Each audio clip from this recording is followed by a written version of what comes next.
preposition is a word governing and usually preceding a noun or pronoun and expressing a relation to another word or element in the class. If I break the word preposition, it breaks into pre, which means before, and position, which means the place. Thus, preposition is any word that comes before a noun and tells you about the position of another noun. It becomes a preposition. By position, we not only mean the place, but also the time or status of any noun. Now, for example, in the sentence, the book is on the table. On comes before the table, and it comes pre the table, and tells you about the position of the book. Where is it? It is, or the place of the book. It tells you about the position of the book, so it becomes a preposition. Likewise, in the sentence, I will come at 9 p.m. At comes before 9 p.m. It comes pre 9 p.m. and tells you about the time at which I'll reach. So it tells you my position. It becomes a preposition. Again, in a sentence like India is at peace. Now, at comes pre-peace and tells you the status of India. So it again becomes a preposition.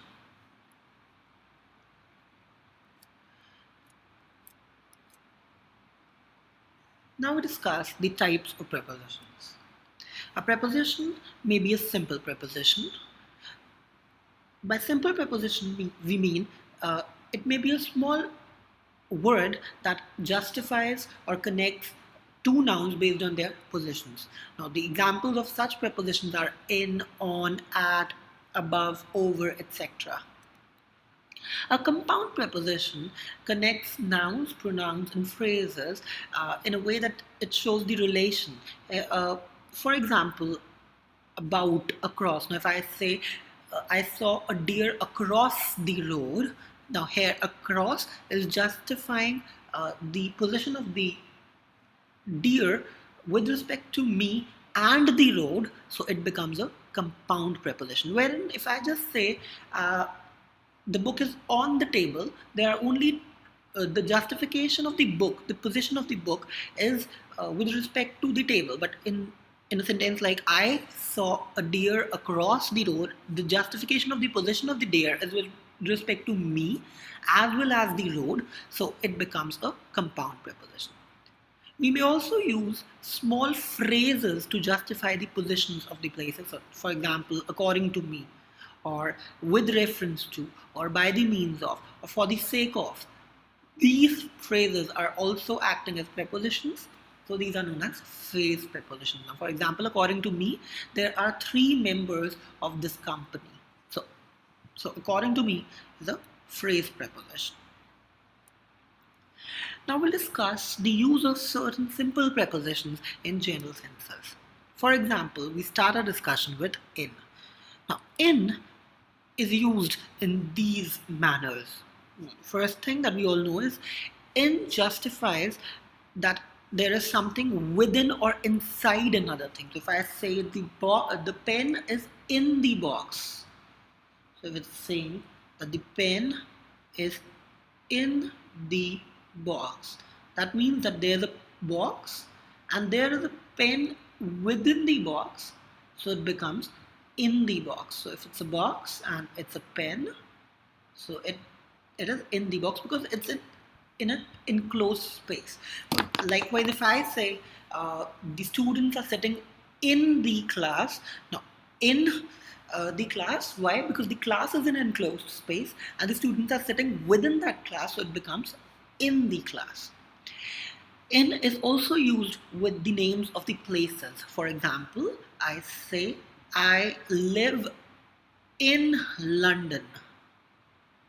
Now London is the name of the place, and where do I live? I live in London. Why? Because it is used with the names of the places. Likewise, it's also used with the names of the months. Now, he was born in January. So in January, why? Because Jan is the name of the month. Again, it's used with the years. Now, if you're specifying the year, like in 1882, no, 1882 is an year, and I use in with it. If you're on a moving object, so you'll say I am in that object. For example, call me later, I am in the car. So if you're saying I'm in the car, why? Because the car is moving. Likewise, it is also used to justify the arrangement of the things. For example, the students were standing in the line. If I have said in the line, why? Because it's the arrangement of the people. Now, they were students who were standing in a line. So this becomes an arrangement of the things or the students. So it is in the line. Let's discuss the use of on. On is used to justify if there's something lying on the surface of another thing. For example, the book is on the table. Now I say on the table. Why?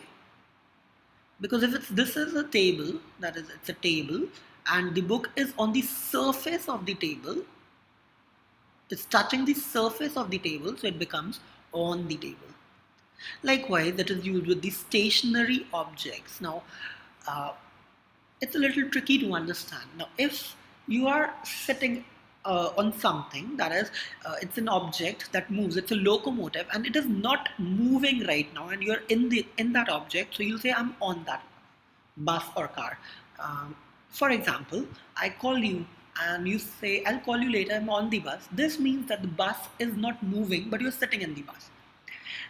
But if you say, I'll call you later, I'm in the bus, this means that the bus is moving and you are in the bus. On is also used with days. Now, for example, the conference is on Monday. Now, Monday is the name of the day and you'll use on with it. It is also used with dates. Now, I was born on 28th February, for example. So I'll say I was born on 28th. Let us discuss the use of at. At is used to justify some specific positions. Now, for example, meet me at the train station. Now, I say at the train station or at the bus stop. Why? Because you're now specifying where to meet. There's a specific point. Since it's being specified, so it becomes it'll take the preposition as at. Likewise, if you're using it with time, you'll use at with exact time. For example, the meeting will start at 3 p.m. So at is used with the exact time. It is also used to justify the condition of a place. Now, remember the example, India is at peace. Now, I said India is at peace. Why? Because it is telling you about the condition or status of a place. So it is telling you about the conditions in India. They are peaceful. So we'll say India is at peace. A small mistake that usually people make is that when they say I'm sleeping in peace, if somebody sleeps in peace, that means that person is dead. So they must say that I'm sleeping at peace. Likewise, it is also used with smaller places. Now, for example, in a sentence, we have two places, like he was born dash Fulham dash London. Now, there are two places, Fulham and London, out of which London is a bigger place and Fulham is a smaller place. So, with a smaller place, I'll use at, and with a bigger place, I'll use in. So I'll say, he was born at Fulham in London. But if it's only one place mentioned, so I'll just say he was born in Fulham. But if there are two, so I'll use in with the bigger place, whereas at with the smaller place. Now, these are the prepositions that are usually used with with the context of places. So we'll discuss them in the context of places. So let's differentiate between the use of under, below, beneath, underneath, onto, over, and above. Let's start with under.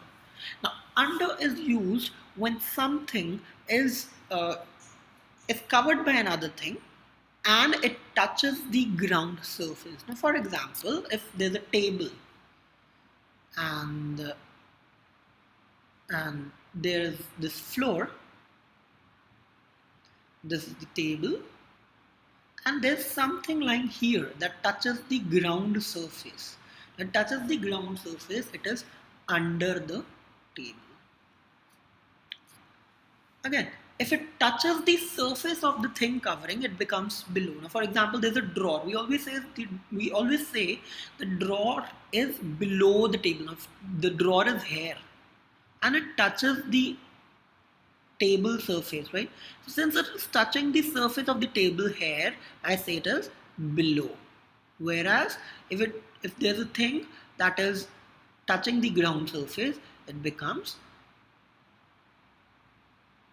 under. Beneath is just under. Now, if something is beneath the other thing, that means there's this one thing and there's another thing that touches it and it is just under the thing. So B is beneath A. Underneath. Now, consider the example of something that you're wearing under your shirt. Now, that thing is completely hidden. It is not at all visible. For example, an undershirt that is completely hidden. So the thing that is hidden becomes underneath. Whereas if the thing is visible, it will be worn under the thing.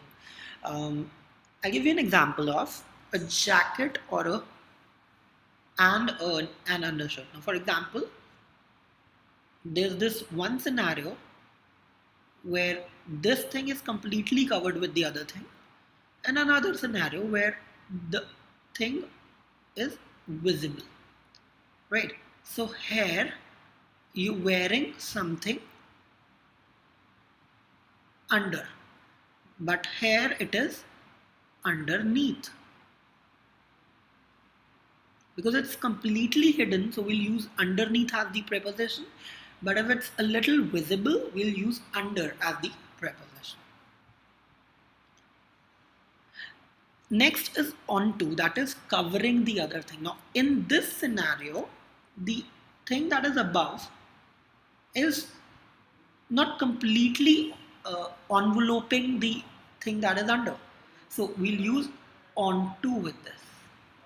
Whereas in this case, where the other thing is completely enveloping the other thing, it becomes over. Over is also used with the things that are hanging above your head. Now, for example, birds fly over the head.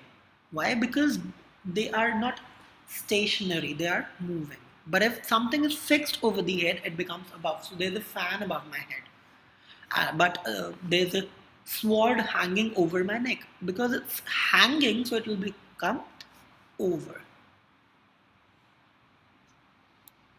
Let's discuss these prepositions in the purview of time. For example, we have since, for, from, after, before, ago, during, in, and by. Now let's start with since. Since is used, now for example, we have two timelines. This is the first timeline and this is the second timeline.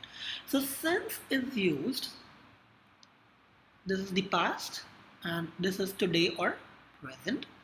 So if something happened in the past and is being continued till today, so this thing would be known as since.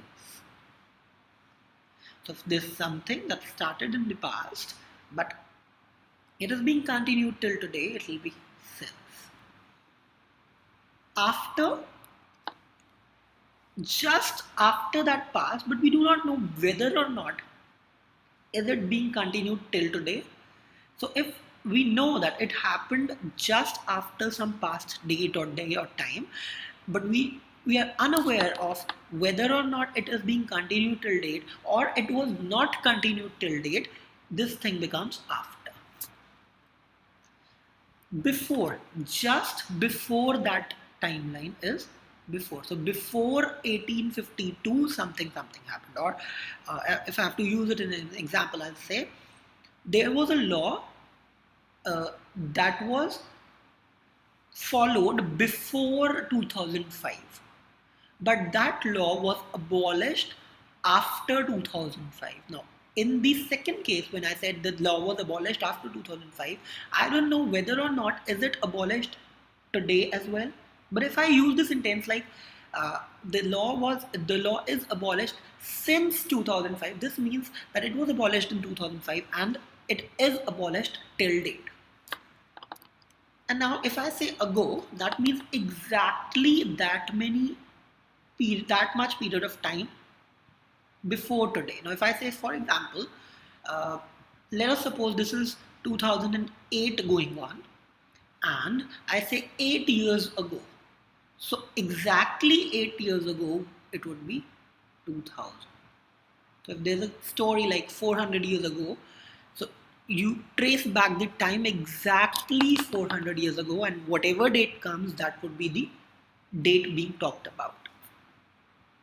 For is used with duration or the periods of time. Now, for example, I was in Birmingham for 8 days, or the movie will last for 3 hours. Now you're telling about the duration of something, you'll use for with that.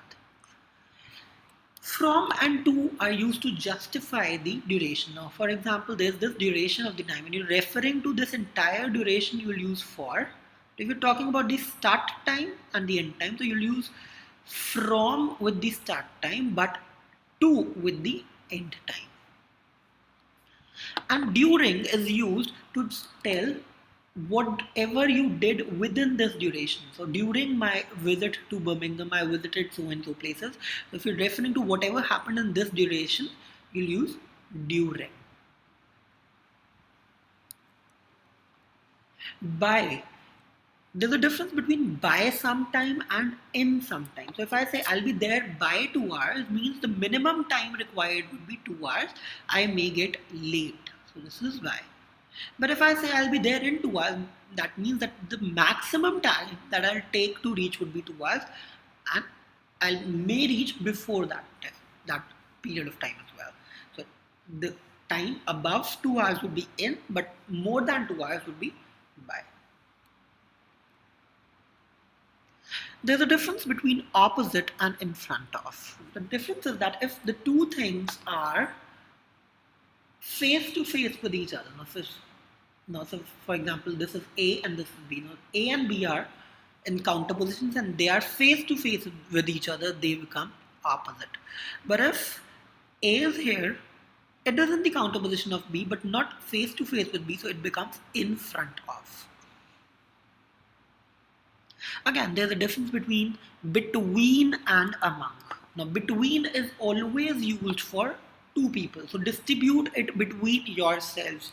If I've said between yourselves, there would be only two people who will share the thing. But if I say distribute it among yourselves, that means there are many people among whom the thing would be shared. Same as the difference between each other and one another. So if there are only two people, I'll use each other. And if there are more than two people, I'll use one another.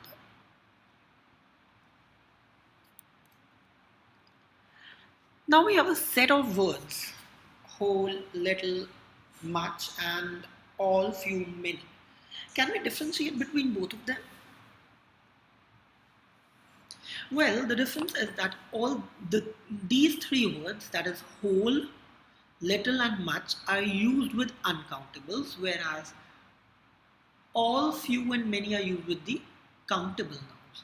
For example, I say whole of the class. Since you cannot count the class, or you say the whole wheat bread, that means the entire composition of the bread is of wheat, but you cannot count how much wheat.